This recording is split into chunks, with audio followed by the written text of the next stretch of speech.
Hello friends, मैं मुस्कान वापस से आपका स्वागत करती हूँ आपके और मेरे अपने चैनल मुद्रिदक्षा पे।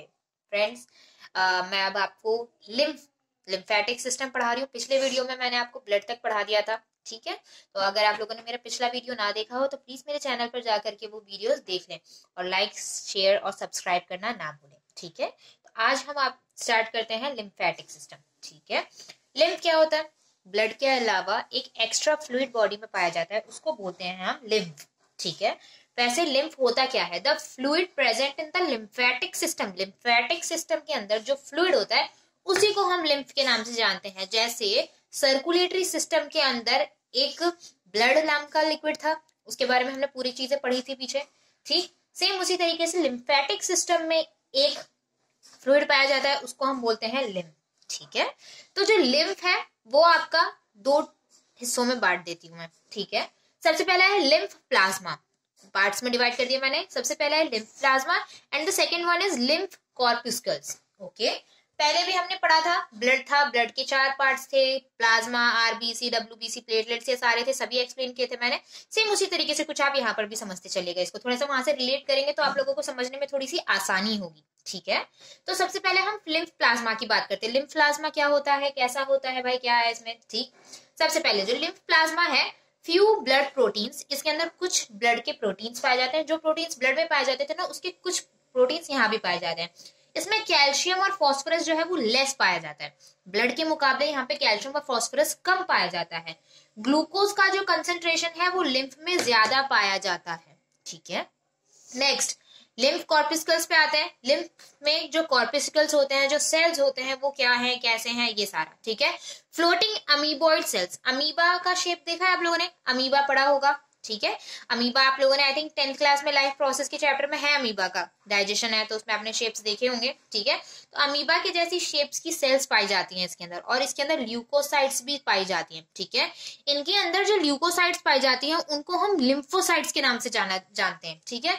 ब्लड के अंदर आपकी इराइथ्रोसाइट्स थी, ल्यूकोसाइट्स थी, उसी तरीके से, ठीक है।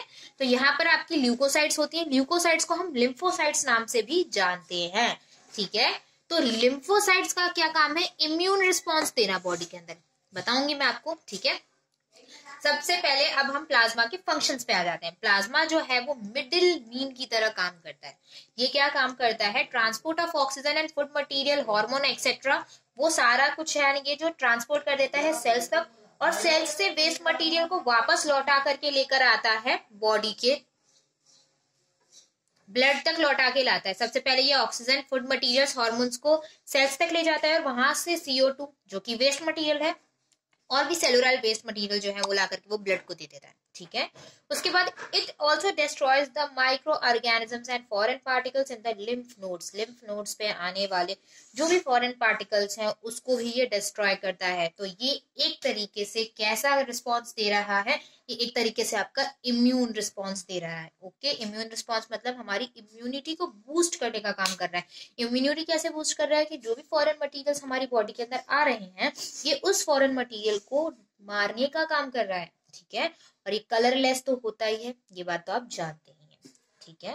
तो अब मैं आप लोगों से पूछना चाहती हूँ कि हमारे बॉडी में लिम्फ नोड्स कहाँ कहाँ पाए जाते हैं? चलिए, पता है आप लोगों को कि हमारे बॉडी के अंदर लिम्फ नोड्स पाए कहाँ कहाँ पे जाते हैं, ठीक है।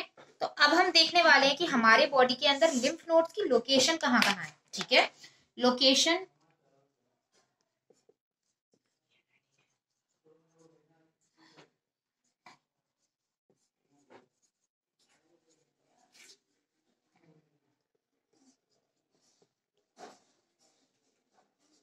मैं शॉर्ट में एचबी लिख देती हूँ, ह्यूमन बींग्स, ठीक है।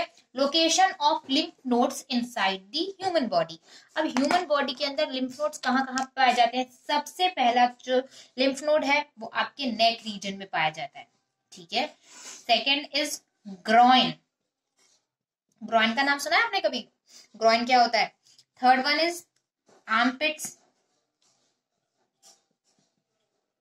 Armpits.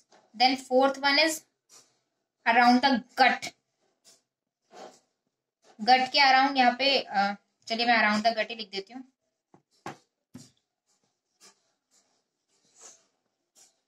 Around gut, and then the fifth one is fifth one कहाँ पाया जाता है?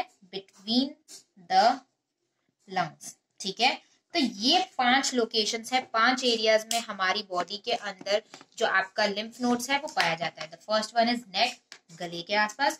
ग्रोइन, ग्रोइन कौन सा पेट कौन सा हिस्सा होता है? जैसे कि आपकी बॉडी होती है, ठीक है, ये जो आपकी बॉडी है, ठीक है, जैसा मुझे बनाने आता है मैं वैसा बना दे रही हूँ। ओके, तो ये जो पेट है, यहाँ पे ये जो हिस्सा है ना आपकी बॉडी का, थोड़ा सा यहाँ इस एरिया में, इस एरिया को हम ग्रोइन के नाम से जानते हैं। ठीक है, आर्मपिट्स आप लोगों को पता ही है कहाँ होता है, नेक आप लोगों को पता ही है, गला होता है आप लोगों का। ठीक है, अराउंड द गट, गट के आसपास आप लोगों को मालूम है, और लंग्स के बीचों बीच में। ये सारी जो लोकेशंस है, ये सारी लोकेशंस आपकी किसकी है? लिम्फ नोड्स की। अब मैंने ये भी सोचा है कि आप लोगों को मैं रोज वीडियो में एक डिसीज के बारे में डिस्कस किया करूंगी। आपको याद होगा अगर आपने मेरे पिछले वीडियोस देखे होंगे तो, कि मैंने आपको एक डिसीज के बारे में ढूंढने के लिए बोला था। ठीक है, दैट इज हेमोफीलिया। ठीक है, हेमोफीलिया क्या होता है? हेमोफीलिया कौन सी डिसीज है? हेमोफीलिया में क्या होता है, कैसे होता है? ठीक है, तो आज मैं सोच रही हूँ कि आपके बारे में एक डिसीज के बारे में भी डिस्कस कर देती हूँ इस वीडियो में। ठीक है, मैं सोच रही हूँ कि रोज एक डिसीज के बारे में डिस्कस करने की मैं कोशिश करूंगी। ठीक है, तो हेमोफीलिया एक ऐसी डिसीज है जिसमें क्लॉटिंग नहीं होती, क्लॉटिंग नहीं होती है उस डिसीज के अंदर।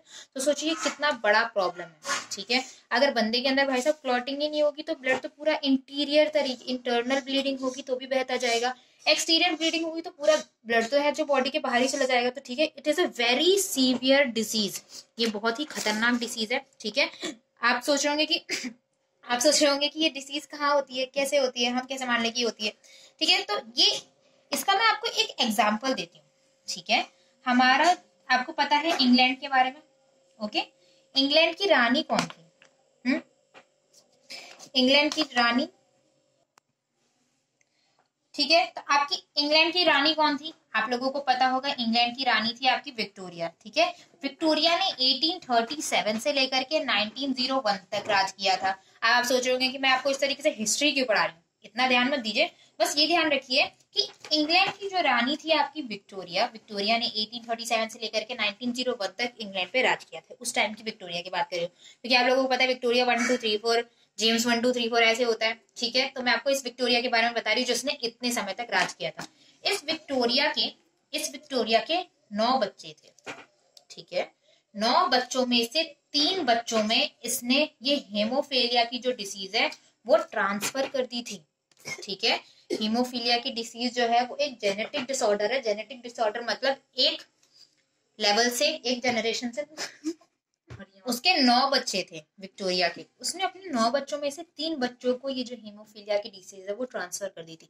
Because being a genetic disease it can be transferred from one generation to next generation. मान लीजिए विक्टोरिया के जो सेल्स थे वो आपके XX थे।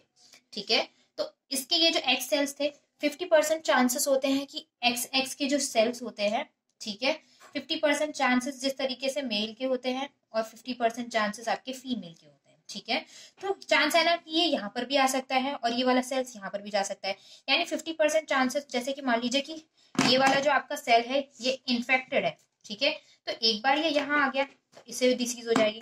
ठीक है, और एक बार ये सेल यहाँ चला गया तो अब डिसीज इसको भी हो जाएगी।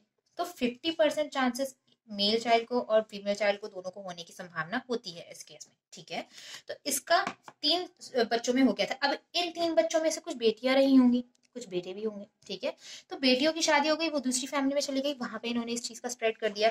फिर इसका एक बेटा था, उसका नाम था सन। सन मतलब पता है ना आप लोगों को, सन मतलब बेटा। ठीक है, उसका बेटा था लियोपोल्ड, उसका नाम था लियोपोल्ड। लियोपोल्ड जो था वो गिर गया था, फॉल होने की वजह से, गिरने की वजह से उसके सिर में हैमरेज हो गया था। ठीक है, हैमरेज की वजह से उसकी पूरी ब्लीडिंग हो गई थी और वो मात्र 30 साल की उम्र में ही उसकी मृत्यु हो गई थी। ठीक है, तो it is a very fatal kind of disease. ठीक है, इस डिसीज में कुछ ऐसे मेडिसिन दिए जाते हैं, कुछ ऐसी मेडिकेशंस की जाती हैं जो ब्लड को क्लॉट करने का काम कर सके। ठीक है, तो that's it in today's video. Thank you very much. Please like subscribe करना ना भूलें।